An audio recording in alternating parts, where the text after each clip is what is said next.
Hey everyone, welcome back to the Critical Coverage channel. Today, we are diving into an explosive Senate hearing where Senator Josh Hawley takes on airline executives over hidden fees, unfair pricing, and the shocking tactics used to nickel and dime passengers.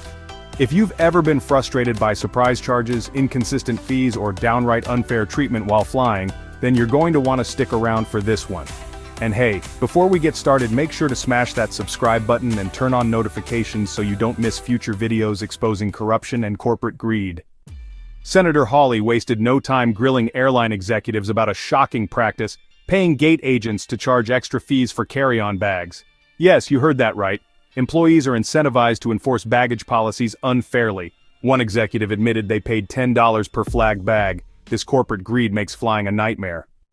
We're all under oath. So, Mr. Schroeder, let's start with you. Do you charge a bounty? Do you pay employees bounties on carry-on bags to identify them?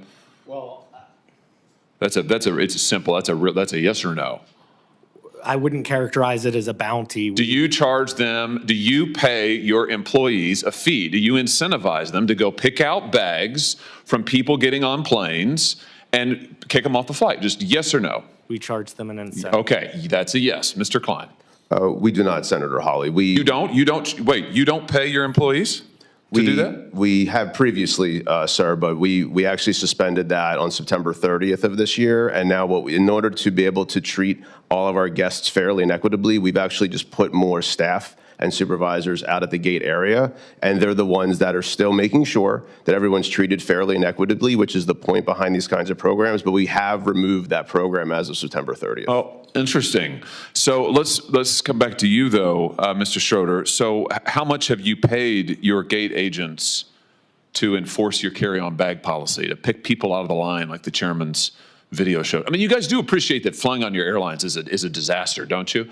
I'm slightly amazed by the general attitude of all of you here. Flying on your airlines is horrible. It's a terrible experience. I mean, I say this as a father of 3 young children, but I can't tell you, nobody enjoys flying on your airlines. It's a disaster. You charge people fees that they know nothing about. You harass them to death. I'll never forget, Mr. Johnson, during COVID when an attendant on your airline threatened my wife because our then 5-year-old son, his mask had slipped. This is back when we all had to wear those ridiculous masks. His mask had slipped below his nose. This flight attendant came up to my wife and said if she didn't keep that mask over his nose at all points on this 4-hour flight, she would personally see that my wife was banned from flying. This has happened over and over to families. It's terrible. It's absolutely terrible. And your attitude here today seems to be, well, devil may care. There's nothing we can do about it. Well, I think we are going to do something about it. So how much have you paid people to pull out customers who are in line with a bag that's 2 centimeters too big, Mr. Schroeder? Well, we recognize this is a hard job, and so therefore we incentivize them to do that. How much? It's $10 per bag. Wow. $10 per bag. And I think, Mr. Klein, you and Mr. Schroeder, your airlines cumulatively have spent $26 million paying gate agents between 2022 and 2023 to catch passengers whose bags are a little bit too big. $26 million. I mean, if people want to know why it's such a terrible experience to fly, this is news for them today. Your airlines are paying millions of dollars to your employees to harass people who've already paid. They're there in line because they've already paid. It's unbelievable. Ever wondered why your carry-on fee or checked bag charge changes randomly? This segment will leave you fuming. Hawley confronted executives about the ridiculous price differences passengers face. Some pay as little as $15, while others are hit with $99 for the same thing. Airlines use dynamic pricing based on when you book, your location, and age. It's basically airline Russian roulette, and passengers are always the losers. Think this is unfair? Drop a comment below with your worst airline fee experience. Using personal data to set prices? Now this is where things get even more disturbing. Senator Hawley pushed the airline execs on why they require passengers to enter their age, gender, and location. Are they using personal characteristics to decide how much you'll pay for your seat? The executives denied it, but their refusal to provide a straight answer speaks volumes. The human cost, families and passengers targeted. Hawley also shared a personal story that so many families can relate to. During COVID, his wife was threatened by a flight attendant because their 5-year-old son's mask slipped below his nose. That same kind of aggressive treatment happens all the time, whether it's about masks, baggage, or arbitrary rules that airlines enforce inconsistently. How many times have you seen flight attendants harass passengers over small things while ignoring bigger issues? Airlines have turned what should be a convenient service into a stressful, expensive, and even humiliating experience for many travelers. By the way, let me just ask you this while I have you here. Why is it that you charge different people different fees for carry-on bags? Why is that, Mr. Klein? Why isn't it just a flat fee? Why is it that I might get charged one fee, but my wife might get charged a different fee? Why is that? So overall, our job is to generate the most revenue we can so we can be profitable as an airline. If we're not profitable as actually we have costs, and there's costs out there, and we have to make sure that we're above the cost line in order to make sure that we can run a profitable entity. Yeah, and be able I got to it. grow. No, I got it. I got it. And money's the answer. So last year, your carry-on bag fees ranged between $15 and $99. That's extraordinary. One person might pay 15, somebody else might pay 99. How do you determine it? Is it based on personal characteristics? It's you charge never women more? It's never based on personal characteristics. You charge minors more? We do not, sir. What, just people who are suckers? I mean, how do you do it? Well, there is a cost to carry any kind of bag. Yeah, but why do you charge some people more? I understand the cost, and you made clear money's your bottom line. I get that, but why is it that you're charging some people what, triple, quadruple the amount? Well, the length of the flight should matter in this as well. So yeah, but that's not the data. The data shows is we're talking about the same people on the same flight might get charged radically different prices for a one carry-on bag. You do the same thing for check bags.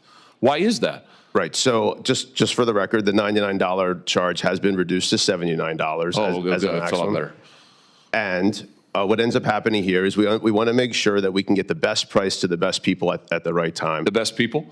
Who would they be? Sorry, let me rephrase. The right price. Are those the people who, what? I mean, no, explain it to me. I'm interested. Who are the best people? Well, that was the misstatement, sir. What we're trying to do is get the right price at the right time. And what that also means is making sure that if someone's on a flight that's now filling up, and we have a lot of, as we talked about, unbundled pricing. And they get screwed? So like if you have the misfortune of having to book your flight at the end because maybe something's been canceled, then you're going to get screwed? Is that what you're telling me? You're not one of the best people. Are you referencing just fares I'm just responding to your testimony. I'm listening to you, and you just said as a flight's filling up, you're going to get charged more. Not always. Sometimes you'll get charged less. Exactly. Right. Sometimes. Right. But you'll never know, right? That's the beauty of it. It's like Russian roulette. Flying on the airline is, I would disagree, you have no idea in the world. I would disagree. Wait, no idea. You just said it. It's very transparent. We'll have it. Listen, there'll be a transcript generated, and I'll send it to you with a bow on it. You can read your own testimony just now. You have no idea what the fee is going to be ever. Mr. Schroeder, what about you? Your airline charges, sometimes it's $0 for a bag checked. Sometimes it's $99 for a bag checked. On a first, sorry, that's carry-on. Excuse me, carry-on. For check bag, it could go from $0 to $138. Who knows what it's going to be? Why do you vary it so much? Is that fair to the consumer? So it depends again on routes, and so there's just demand around that. No, but that's not true. We're talking about people on the same flights. Their prices may vary by huge astronomical percentages. Why is that? Well, that happens on airfare as well, and it does, and I want to talk about that next. I'll explain the model and how we think about things. So increasing ancillary historically has brought the fare down, and I brought up earlier that nearly 50% of people are not paying for a bag or a seat. We are providing options that people are deciding whether they want that or not.